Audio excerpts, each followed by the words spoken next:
So, a little background on that is that if you look at the papers, if you look at the paper, these were both what we call positive trials. So patients who had radiation had a longer time until their tumor grew back compared to people who were just receiving observation.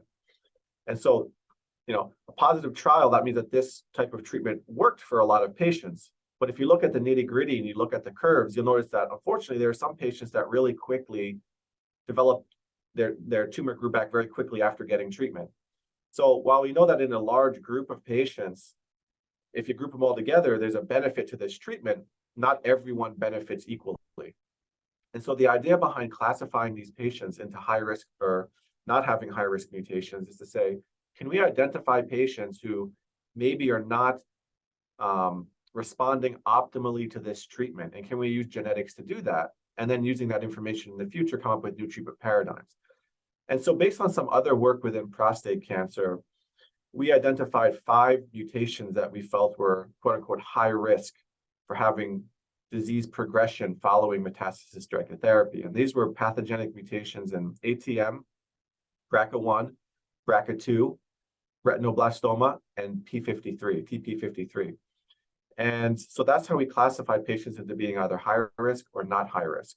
And then when you started to look into how do patients with these mutations respond to the treatment, what we saw was that these 5 mutations were strongly prognostic, meaning that patients who did not have a mutation appeared to have longer times until their tumor grew back compared to patients who did have a mutation.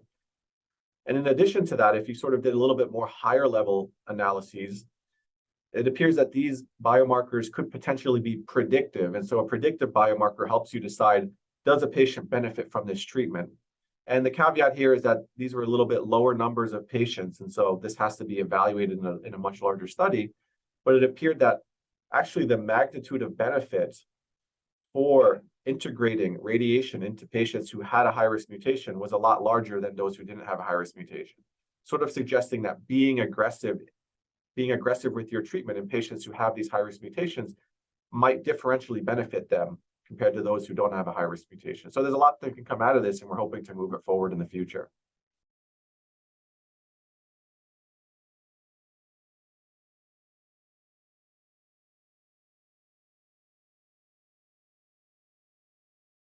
And so I think that that's going to have to be the next step in this process to understand that better. But I suspect that these patients with high-risk mutations are going to need more aggressive treatment course than patients who don't have a high-risk mutation. So, potentially someone who doesn't have a high-risk mutation, what we saw was that the percentage of patients that really had no relapse of their disease or no increase in their PSA was a lot higher when you didn't have a high-risk mutation than when you did have a high-risk mutation.